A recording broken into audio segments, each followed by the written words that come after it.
បាទសួស្តីអ្នកទាំងអស់គ្នាស្វាគមន៍មកកាន់ Channel របស់ខ្ញុំវីដេអូហ្នឹងខ្ញុំនឹងបង្ហាញបងប្អូនទាំងអស់គ្នាពីរបៀបដែលយើងបង្កើតបទចម្រៀងខ្មែរខ្លះនៅក្នុង Flow AI ដោយសារ Flow ឥឡូវវាបានចាប់ដៃគូជាមួយនឹង Producer AI អញ្ចឹងយើងអាចធ្វើវានៅក្នុង Flow បានពីមុនយើងមាន Producer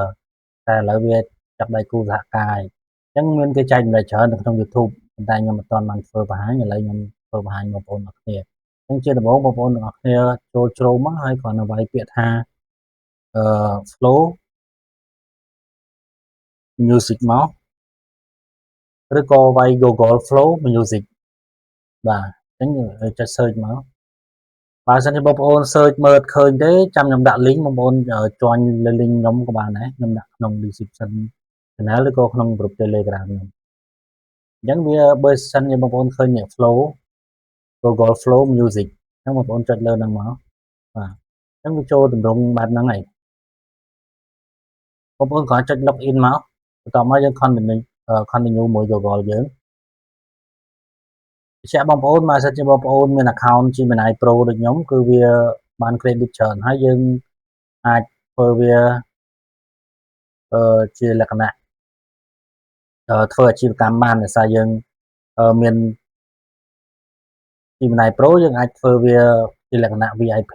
តែមើលតិចទៀតបងប្អូននឹងឃើញហើយអានេះដោយសារវាទា confirm ពី device របស់ខ្ញុំឥឡូវខ្ញុំចុច confirm ពីទូរស័ព្ទខ្ញុំសិនបាទអញ្ចឹងបើបងប្អូន email របស់បងប្អូនវាអត់ទាមទារ confirm device តែវាអត់ចេញដូចខ្ញុំទេអញ្ចឹងយើងចុចបន្តមកទៀតមកនេះវាដាក់ថាម៉េច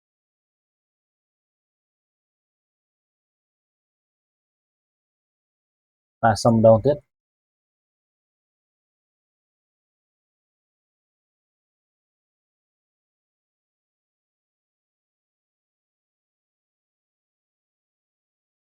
ចុចបន្តម្ដងទៀតមកបងប្អូនមើលវាចេញមិនសិនហ្នឹងនេះយើងចុច let's go មកអូខេអញ្ចឹងបងប្អូនទាំងអស់គ្នានឹងឃើញ profile ខ្ញុំនៅក្រោមនេះអញ្ចឹងបើបងប្អូន login ទៅវាចេញដូចខ្ញុំមិញបងប្អូន login មួយសារទៀតណាហ្នឹងហើយអញ្ចឹងបងប្អូននឹងឃើញអាកែងនេះបងប្អូនឃើញពាក្យ plus អញ្ចឹងបានន័យថាបើសិនយើងមាន account Gemini Pro យើងនឹងប្រើមុខងារ plus នៅក្នុង producer AI ឬក៏ flow AI នឹងបានដោយសារថាយើង flow AI វាជាក្រុមហ៊ុនមួយជាមួយនឹង Gemini Pro អញ្ចឹង Gemini Pro យើងអាចមានសិទ្ធិប្រើជាមួយនឹង VIP របស់វាបានហើយ VIP វារបស់វាហ្នឹងយើងត្រូវទិញកម្រោមួយខែដូចជាប្រមាណទេ subscription របស់វាខ្ញុំភ្លេចដែរអញ្ចឹងយើងនឹងទទួលបាននេះអានេះ credit របស់ខ្ញុំហ្នឹងហើយអញ្ចឹងបងប្អូនចុចលើ link របស់ខ្ញុំមកកន្លែងខ្ញុំចុច invite នេះចាំខ្ញុំដាក់ link របស់ខ្ញុំជូនបងប្អូនទាំងគ្នាហ្នឹងហើយ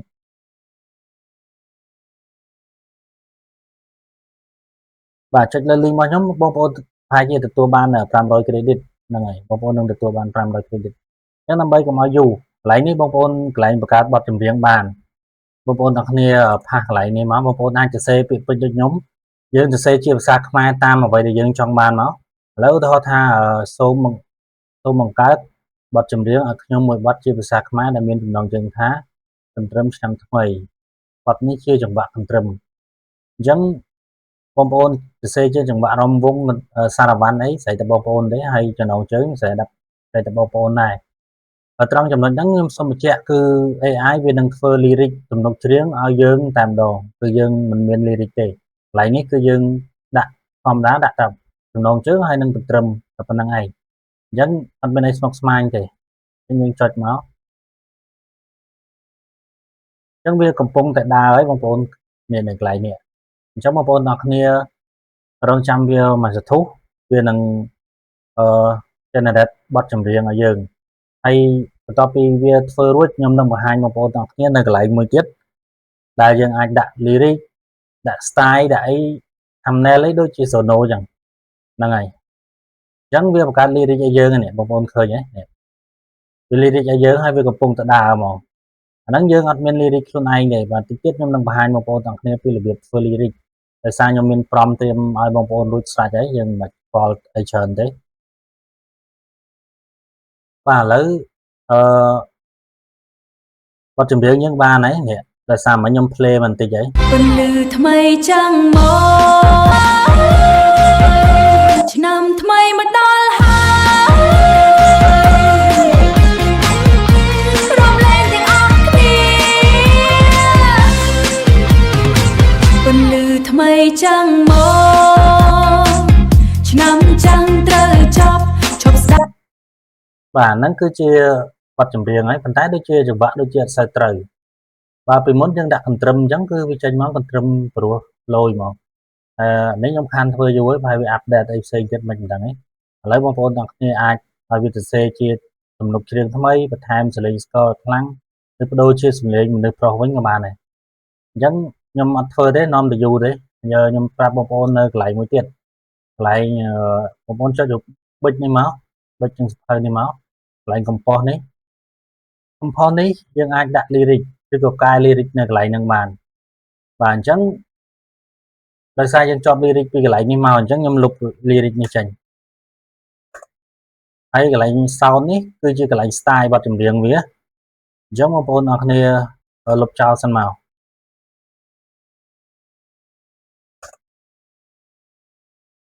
លុបអត់ទៅទៀត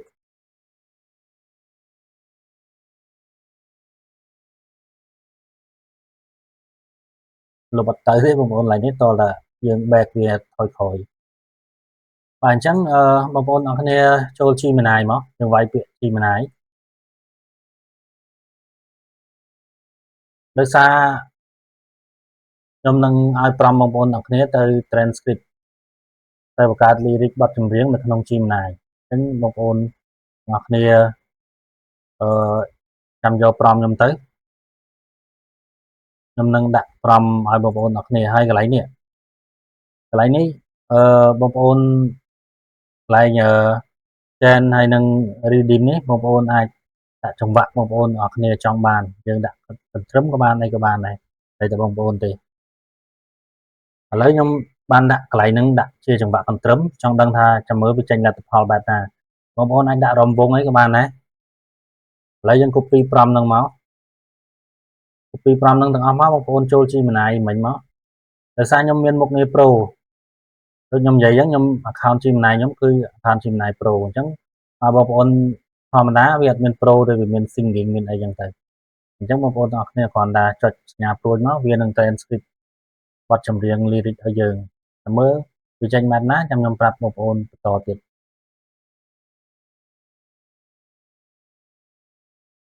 អញ្ចឹងវានឹងបង្កើតបទចម្រៀងឲ្យយើង5បទនេះប្រមុំរំកន្ទ្រឹមវាត្រីច្រៀងហើយនេះជាអត្ថន័យអញ្ចឹងបងប្អូនមើលតាមហ្នឹងទៅបងប្អូនត្រូវការបទស្រីបទប្រុសវា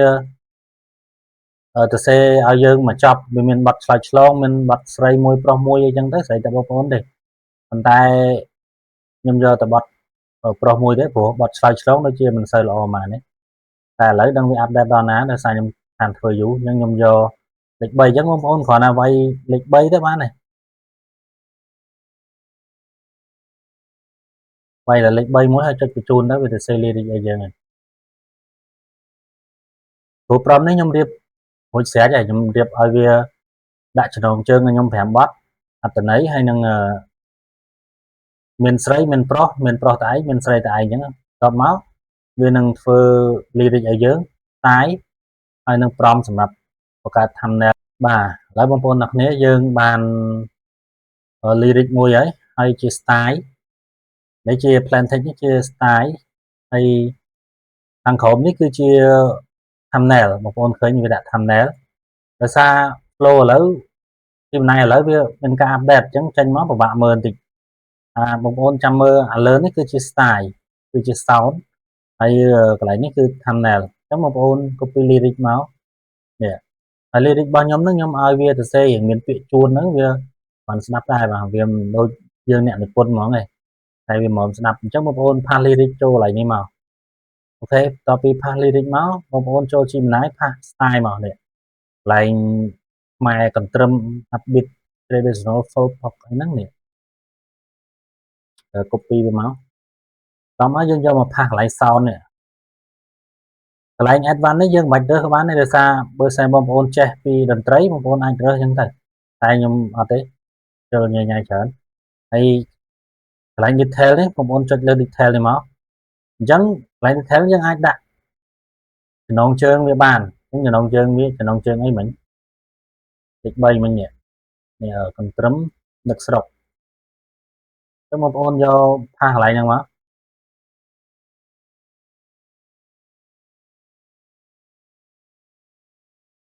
ត្រឹមនឹកស្រុកអញ្ចឹងកន្លែងនេះយើងដាក់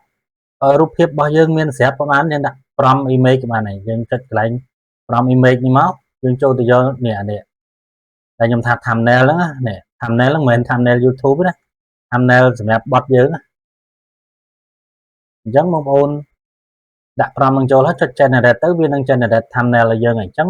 បើបងប្អូនអត់ចង់យូរអត់ចង់ប្រើឲ្យវា generate thumbnail ទេបងប្អូនចុច upload image រូបភាពដែលយើងមានមកដាក់រូបយើងក៏បានដាក់អីក៏បានដែរអញ្ចឹងបងប្អូនរងចាំបន្តិចកន្លែងហ្នឹងវាធ្វើការនេះឲ្យយើងហើយធ្វើការ generate ឲ្យយើង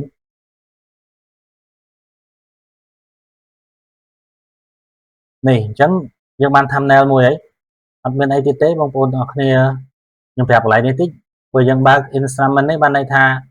lyric យើងបាត់ហើយទឹកចេញមកគឺភ្លេងសុទ្ធហ្មងព្រោះយើងបើកបិទវិញគឺមាន lyric វិញតោះឥឡូវ generate ហ្មងមកយូរ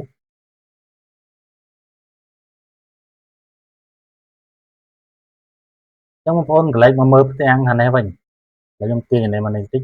បងប្អូននឹងឃើញនេះឃើញវាកំពុងថា create កន្ទ្រឹមស្រុកស្រែនេះនឹកស្រុកហ្នឹងបាទអញ្ចឹងចាំមើលរួចចាំខ្ញុំនឹងបង្ហាញបងប្អូនអរគ្នាតែមុននេះខ្ញុំធ្វើការលុបវាចោលហ្មងទៅព្រោះខ្ញុំអត់យកទេកុំឲ្យញ៉ៃញ៉ៃបងប្អូនអូសមកក្រោមមកវាកំពុងដំណើរការដល់ 60% ជាងហើយ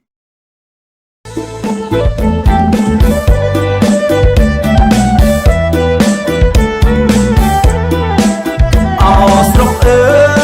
យនៅពីប្រលប់រហូតដល់ភ្លឺ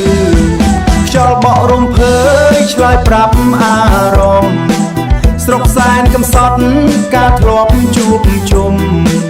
ស្រុកសែនកំសត់ការធ្លាប់ជួបជុំចាក់ចេញឆ្ងាយស្រុកអារម្មណ៍ក្រៀមក្រំឮភ្លេងកន្ទ្រឹមរងពេញបេះដូងបងរស់នៅឆ្ងាយខ្វាយខ្វល់ក្នុងប្រាណនឹកដល់ភូមិឋានកន្លែងកំសាន្តសប្បាយអូខេបងប្អូនអរគ្នាអញ្ចឹងការ generate របស់បទចម្រៀងរបស់យើងគឺវាមានពីរផ្នែកចឹងយើងចង់ដាក់ lyric ខ្លួនឯងក៏បានសរសេរ lyric មកសរសេរ style បទចម្រៀងដាក់កន្លែងសោមនេះក៏បានអាហ្នឹងយើងមាន lyric ហើយបើយើងអត់មានទេយើងធ្វើតាមរបៀបទី1ដែលខ្ញុំប្រាប់ហ្នឹងទៅហ្នឹងឲ្យ AI វាធ្វើឲ្យ lyric ធ្វើឲ្យតែយកល្អយើងមាន lyric ខ្លួនឯងវាល្អវាព្រោះល្អស្ដាប់ជាងនេះចង្វាក់ក៏ព្រោះជាងមុនដែរហើយមានសលេងត្រលេងអីមកអែមអញ្ចឹងបើយើងពេញចិត្តហើយយើងចុច play 3មកហើយចុច download តោះមកយើងចុច download MP3 ក៏បាន MP4 ក៏បានដែរអញ្ចឹងបងប្អូនយកមួយណាក៏បានខ្ញុំយក MP4 មកអញ្ចឹងបើយើងយក MP4 យើងយក style មួយណាអានេះជា style របស់យើងឥឡូវយក style មួយណាចេះអញ្ចឹងយើងចង់លឿនហ្មងយើងយក MP3 ហ្មងតែអីទេនេះdown មកបានហ្មង MP3 របស់យើងអញ្ចឹងយើង download MP4 មកក៏វាគ្មានន័យទេព្រោះវាមិនជាកាយវិការបទចម្រៀងទេអញ្ចឹងបងប្អូនអរគ្នាគ្រាន់តែ down MP3 មកមកពេញបេះដូងបងពេលណាបុណ្យទានអូខេបងប្អូនអរគ្នាអញ្ចឹងវីដេអូហ្នឹងមានប៉ុណ្្នឹងទេអរគុណសម្រាប់ការទស្សនាហើយពេលខ្លះរៀងឡាក់រវល់សូមអធិស្ឋានទៅអញ្ចឹងរបៀបធ្វើមានតែប៉ុណ្្នឹងទេបងប្អូនចុចលើ link របស់ខ្ញុំមកដូចជាទទួលបាន500 credit ហើយខ្ញុំធ្វើ2ដងមិញប្រហែល credit ជាមួយខ្ញុំចុចលើ profile មកហើយដូចជា credit នៅដដែលដូចជាអត់ទេអញ្ចឹងបើបងប្អូនទាំងគ្នាចុចតាម link ខ្ញុំប្រហែលជាបាន500 credit នៅកន្លែងនេះហ្នឹងហើយព្រោះឥឡូវវា update អញ្ចឹងខ្ញុំអត់ច្បាស់ដែរបើពីមុនបាន500 credit ហើយរបស់ខ្ញុំជាមុខងារ plus អញ្ចឹងខ្ញុំយកបទចម្រៀងហ្នឹងទៅរកលុយបានអត់បញ្ហាទេអរគុណបងប្អូនបើពេញចិត្តវីដេអូនេះសូមជួយ share ចែករំលែកម្នាក់មួយផង